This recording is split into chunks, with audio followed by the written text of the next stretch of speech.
Good morning student. आज हम पढ़ेंगे मुद्रा बाज़ार के बारे में। तो मुद्रा बाज़ार क्या होता है और इसके क्या क्या अंग होते हैं। तो मुद्रा बाज़ार किसी भी अर्थव्यवस्था में एक अल्पकालीन वित्तीय बाज़ार होता है और इसमें मुद्रा का विनिमय व्यक्तियों या समूह, जैसे समूह, वित्तीय संस्थान, बैंक, सरकार, कंपनियां आदि के बीच ये होता है। तो जैसे किसी भी आर्थिक प्रणाली की सर्वाधिक जरूरी आवश्यकता आय होती है। आय मीन्स आर्थिक वृद्धि। तो आधुनिक औद्योगिक अर्थव्यवस्थाओं में उत्पादक संपत्तियों का निर्माण कोई आसान काम नहीं है, क्योंकि इसके लिए दीर्घकालिक प्रकृति की निवेश योग्य पूंजी की आवश्यकता होती है और दीर्घकालीन पूंजी को ऋण, कॉरपोरेट बॉन्ड, डिबेंचर, शेयर आदि के माध्यम से जुटाया जा सकता है। लेकिन एक बार उत्पादक संपत्ति बन जाने और उत्पादन शुरू होने पर दूसरी तरह की पूंजी की आवश्यकता पड़ती है, जिसे हम कहते हैं कार्यशील पूंजी। तो कार्यशील पूंजी की प्रतिदिन की कमी को पूरा करने के लिए इसका अर्थ है केवल कंपनियों की स्थापना मात्र से उत्पादन की गारंटी नहीं होती, क्योंकि इन कंपनियों को प्रतिदिन उत्पादन प्रक्रिया में कोष विसंगति का सामना करना पड़ता है। तो ऐसे कोषों की आवश्यकता केवल लघु अवधि, जैसे जो कुछ सप्ताह के या कुछ महीनों के लिए होते हैं, और इनकी ज़रूरत कार्यशील पूंजी की कमी को पूरा करने के लिए पड़ती है। तो इसके लिए वित्तीय बाजारों के विभिन्न खंडों के निर्माण की आवश्यकता होती है जो उद्यमों के लिए ऐसे कोषों की जो लघुकालिक आवश्यकताओं की पूर्ति कर सके। इन्हें ही हम मुद्रा बाजार या कार्यशील पूंजी बाजार के नाम से भी जान सकते हैं। जैसे भारत में संगठित प्रकृति का मुद्रा बाजार मात्र 3 दशक पुराना है। उसके पहले भारत में असंगठित मुद्रा बाजार ही हुआ करता था। असंगठित मुद्रा बाजार में जैसे अविनियमित गैर बैंकिंग वित्तीय बिचौलिए जो होते थे, देशी बैंकर जो होते थे, साहूकार महाजन जो होते थे। लेकिन आज हम इसमें पढ़ेंगे भारत का जो संगठित मुद्रा बाजार है उसके बारे में। तो संगठित मुद्रा बाजार में सबसे पहले हम पढ़ते हैं ट्रेजरी बिल के बारे में। ट्रेजरी बिल क्या होते हैं? आज़ादी के बाद से ही विद्यमान इस संगठन को 1966 में संगठित किया गया। इस समय 91, 182 तथा 364 दिवसीय ट्रेजरी बिल प्रचलन में थे। मतलब एक तो 91 दिन का, एक 182 दिन का, एक 364 दिन का। इनका इस्तेमाल केंद्र सरकार द्वारा अपनी लघु अवधि की धन की आवश्यकता की पूर्ति के लिए किया जाता है। जो केंद्रीय सरकार है वो इसका इस्तेमाल अपनी लघु आवश्यकताओं की पूर्ति के लिए करती है। बैंक इसे अपने एसएलआर के स्तरों को विनियमित करने के लिए इस्तेमाल करते हैं। फिर हम अगला पढ़ते हैं हमारा सर्टिफिकेट ऑफ डिपॉजिट।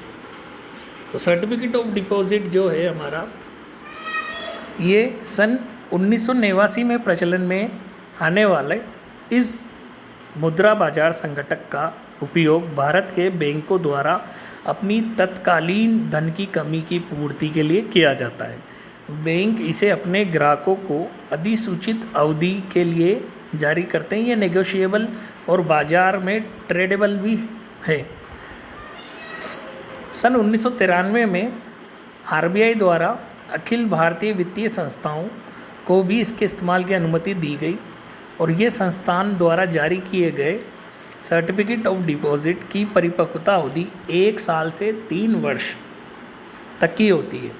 वहीं बैंक इसे 364 दिनों तक के लिए जारी कर सकते हैं।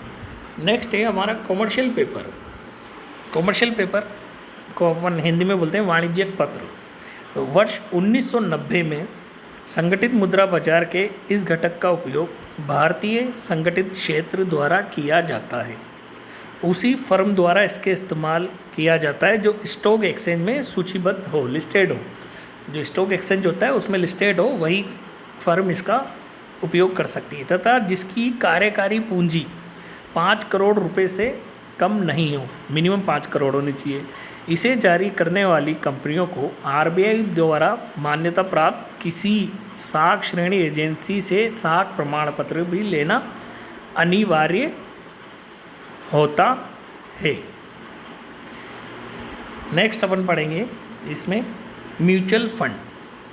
तो जैसा कि म्यूचुअल फंड सबसे पहले मुद्रा बाजार से में आए, लेकिन इन्हें पूंजी बाजार में भी व्यापार करने की छूट है, इसलिए इनके दोहरे विनियामक आरबीआई और सेबी का प्रावधान है। मतलब आरबीआई और सेबी दोनों इसको कंट्रोल करती है। म्यूचुअल फंड को अनिवार्य रूप से भारतीय प्रतिभूति विनिमय बोर्ड यानी सेबी के पास पंजीकृत कराना होता है, जो प्रतिरक्षा की पहली पंक्ति के रूप में भी काम करती है।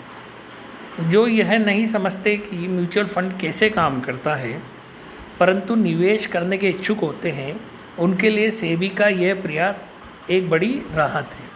मतलब जैसे आपको कहीं पैसा इन्वेस्ट करना नहीं आता तो म्यूचुअल फंड आपको सुविधा देता है, वो आपकी तरफ से फंड लगा सकता है। एक आता है अपना अगला,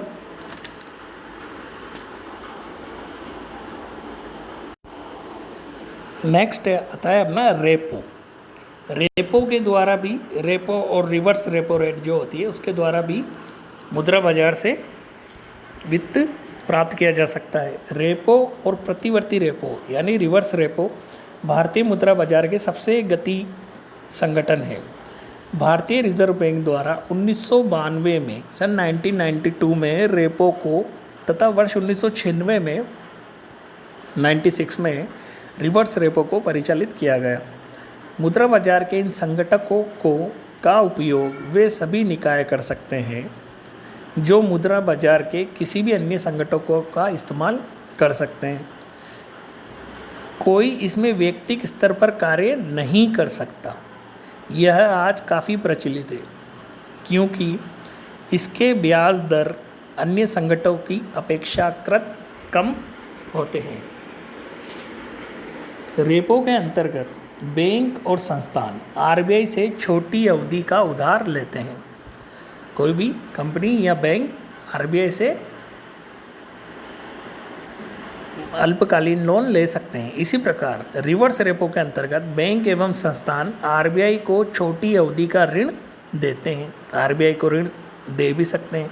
आरबीआई से सरकारी प्रतिभूति की खरीद करते हैं। तो रेपो और रिवर्स रेपो के ब्याज दरों की घोषणा आरबीआई द्वारा की जाती है। रिवर्स रेपो में बैंक और वित्तीय संस्थान रिजर्व बैंक ऑफ इंडिया से सरकारी प्रतिभूतियां खरीदते हैं। वास्तव में यहाँ आरबीआई बैंक व वित्तीय संस्थान से उधार लेता है। ठीक है, सभी सरकारी प्रतिभूतियों पर तारीख डाली जाती है और आरबीआई समय समय पर रेपो या रिवर्स रेपो लेन देन के लिए ब्याज दर की घोषणा करता है।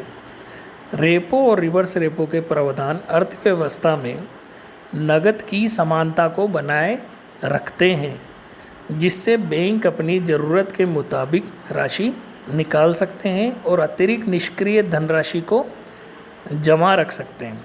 यानी जो अतिरिक्त राशि पड़ी है उसको आप जमा कर सकते हो। बैंक जैसे बैंक के पास मान लो एक्स्ट्रा पैसा पड़ा है तो वो आरबीआई को रिवर्स रेपो रेट में ब्याज पे दे सकता है, और अगर उसको ज़रूरत है तो वो आरबीआई से लोन ले सकता है रेपो रेट पर। हाल ही के वर्षों में प्रावधान मौद्रिक व ऋण नीति प्रबंधन में महत्वपूर्ण भूमिका निभा रहा है। तो ये हुआ अपना रेपो इंस्ट्रूमेंट मुद्रा बाजार में कैसे काम करता है।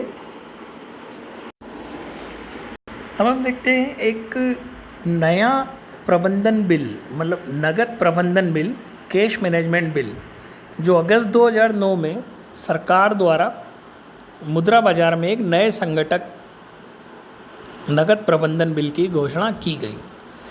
मतलब एक ये नया आया था 2009 में। इसकी घोषणा केंद्र सरकार की तत्कालीन धन की कमी को पूरा करने के लिए की गई थी। जो सरकार होती है केंद्र सरकार, उसको अगर धन की कमी है तो उसको पूरा करने के लिए ये नया बिल बनाया गया था। वर्ष 2010-11 में इसका परिचालन आरंभ हो गया था, ये स्टार्ट हो गया था काम करना। तो CMB यानी कैश मैनेजमेंट बिल मुद्रा बाजार का एक गैर मानक तथा पुनर्कटौती वाला घटक है, तो जिसे 91 दिनों से कम की परिपक्वता अवधि के लिए जारी किए जाते हैं। तो ये जो मुद्रा बाजार है बेसिकली ये अपने अल्पकालीन वित्त की व्यवस्था करता है और कैपिटल मार्केट अपना दीर्घकालीन वित्त की व्यवस्था करता है। तो आज हमने देखा मनी मार्केट, फिर हमने अपने नेक्स्ट लेक्चर में देखेंगे कैपिटल मार्केट। तब तक के लिए स्वस्थ रहो, खुश रहो और अपना ध्यान रखो।